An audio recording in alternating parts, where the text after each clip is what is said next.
This video is sponsored by Squarespace. If you're in need of a website, domain, or online store, make your next move with Squarespace. So this camera, the Yashica Samurai, which I previously made a video on, looks oddly like a camcorder and not a stills camera. And one day, this got me thinking, maybe you could actually shoot video with it. So my plan was to shoot a variety of little sequences, from about 10 to 30 frames long, and then have them all scanned as individual images, unlike last time where I had them scanned as diptychs. And then I could put them all into some video editing software, change the playback speed, and have these cool little animations. So I think there's two different reasons why this camera is probably the perfect pick for trying this. And the first is that it has a burst mode.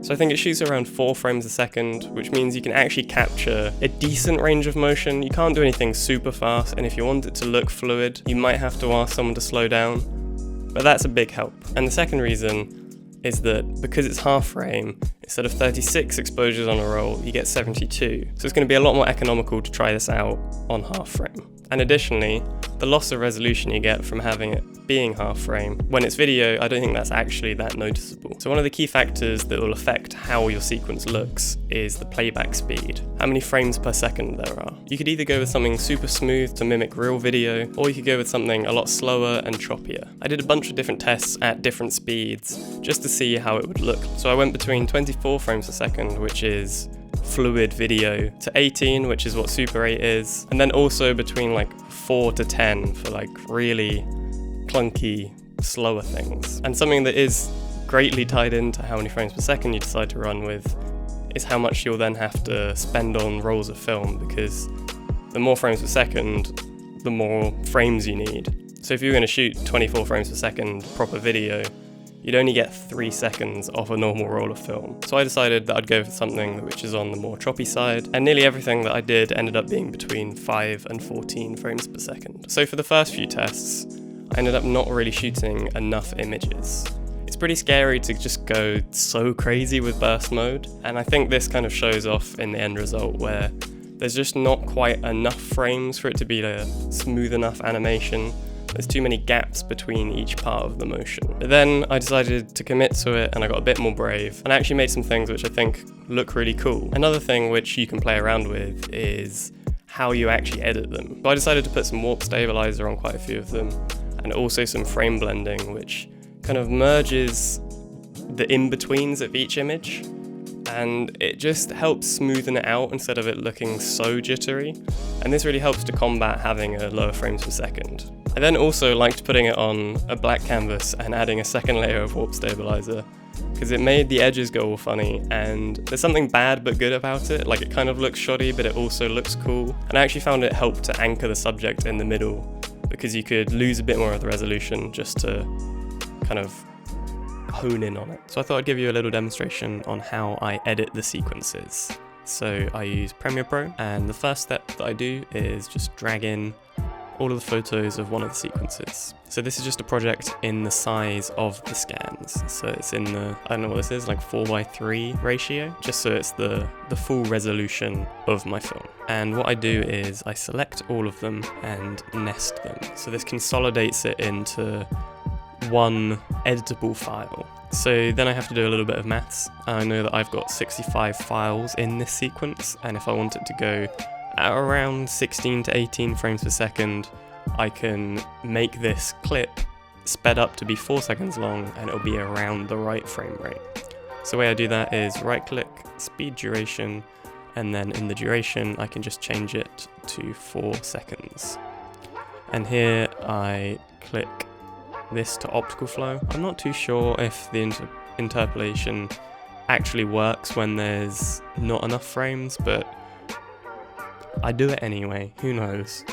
And then it shrinks down. And in this, it should be nice and quick, snappy. Looks pretty good, it's probably the right speed. So this is then where I add my first layer of warp stabilizer. But you can't add warp stabilizer to a clip that already has speed changed on it. So what you have to do is nest it again, and then it's a fresh clip that you can apply the warp to. And for most of the time, I just use the default settings on the stabilizer. If it's particularly bumpy, I can increase the smoothness just to try and edge out a bit, but it does normally make it go a bit too funky. So it's now smoothened out. It looks pretty good. So what I'm going to do is nest it again so that I can edit it and copy and paste it and reverse the second one by going back to speed and duration and then just reversing the speed. And now it has that kind of boomerang effect. So then what I go and do with this is nest it all again, and then what I can do is drag it into another sequence. So I've got open the video that I'm currently editing, the one that you're watching, and this is a 4K timeline as opposed to the 4:3 ratio of the half frame scans. And then what I do here is make it maybe slightly smaller on the scale, just because I think the bars look a bit better when they're bigger. And then I also need to create a color map for it, a little black border. It's already black because it's not on top of anything, but if I was to put it on top of a piece of video, you need a little layer of black. And then sometimes I also like applying another layer of warp. So to do that, I have to nest it again and apply it. And this is where it adds that kind of scaling to the edges. Because the image doesn't fill the frame, it kind of tricks the stabilizer and it gives this kind of wavy look. And I quite like it. And then when the second layer of warp stabilizer is done, you can see that the edges of the video kind of zoom in and zoom out, and it's also expanded a bit. So then I have to nest it again so I can make it all a bit smaller so that the black border is always somewhat equal.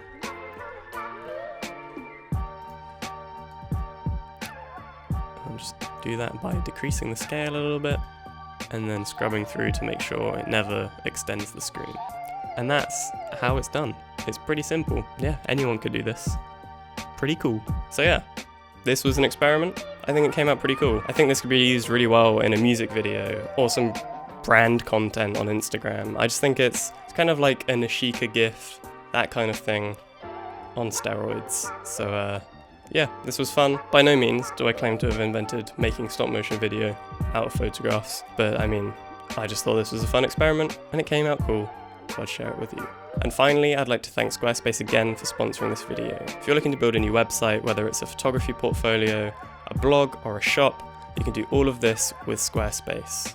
It's super easy to build a professional looking website, and you definitely don't need any prior experience doing so. And if you don't already have a portfolio for your photography, it's definitely something that you should consider. It's just a really great thing to have, whether that's to find new clients or just to have a nice home to display your work. And what's really great is if you sign up to Squarespace with the code negative feedback, you can get 10% off your order.